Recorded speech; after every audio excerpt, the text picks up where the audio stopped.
Guys, so meron akong gagawin ngayon kay Nami. Dumating na yung in-order ko kanina lang at ito siya.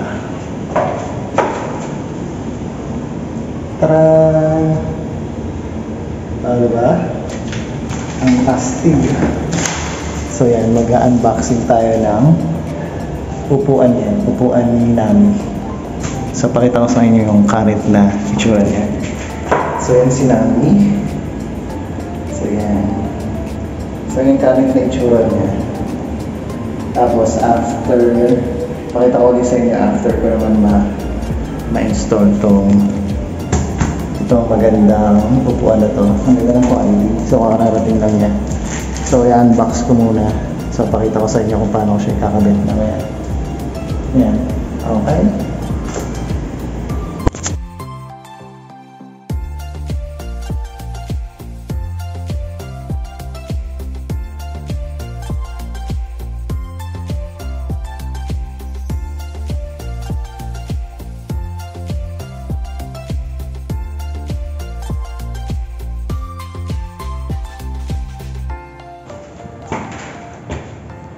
Look. Ang ganda ng design. Ang ganda ng quality. Ang ganda ng gano dito. Malaki siya. Tapos, may shock. May shock absorber dito. So, actually, pwede pa nga itong palitan. Tapos, taasan. Para medyo tumaas pa yung upuan. Kasi na-adjust naman siya dito. Ang ganda ng pagka-build niya ito. Ayan. Ay, tapos yung leather pa. Ay, sorry. Kasi yung leather pa nito ang ganda. Astig. Ganda yung pagkagawa.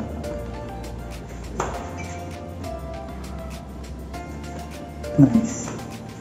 So yung purpose ko pala yan. Kaya ko lalagyan sinabi ng upuan.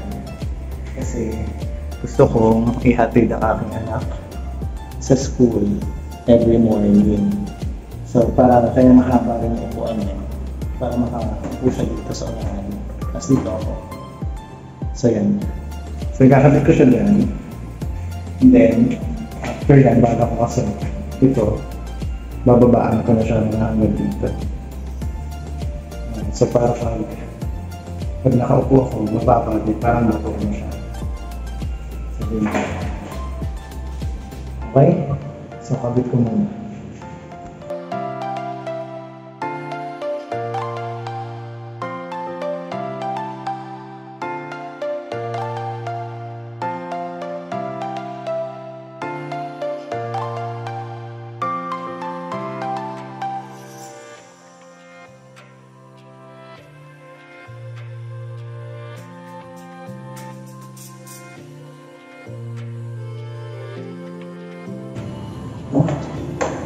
Taas ako.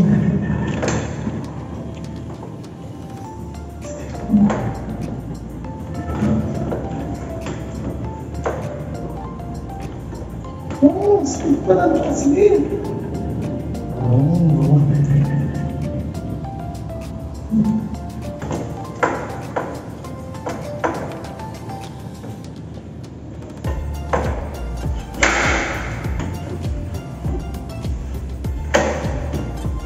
Wow, ang ganda.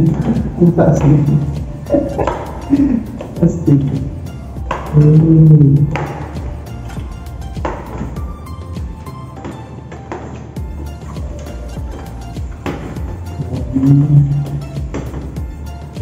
Ganda. Tawa ko.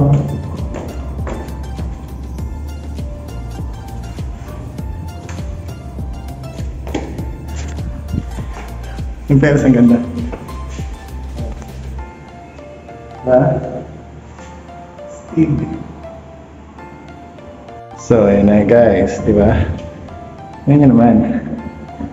Astig. Ang ganda ng design. Ang tangkad din para niya, laki din. Pero papalitan ko pala to. Kasi medyo off siya. Maganda kung black to.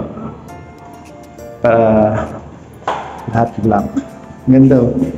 Parang Batman lang. So yung gagawin ko dito, bababa ko lang siya hanggang dito. Para at least, yan hanggang dito.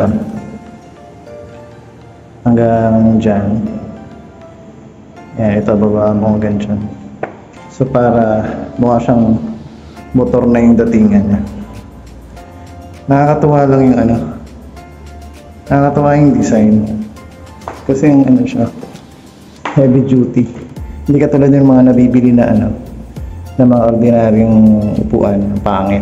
Tapos tingnan mo ang kapal nito. Tapos adjustable pa siya. Tapos may shock dito na pwede mo pang taasan. Tapos ang dali lang niya ikabit, ganyan lang. Tapos meron pa siyang ganito, pakan. So overall maganda siya. Ganda ng quality ng upuan. Diba?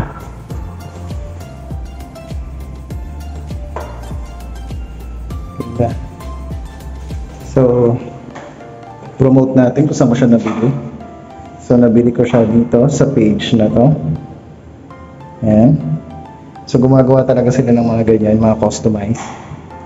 So, ang presyo pala nito ay itanong nyo na lang pala sa kanya, baka kasi iba yung presyo sa inyo. So basta dito tanong nyo na lang sa page na to. So ganyan siya. Ganda. Mamaya picturean ko ulit.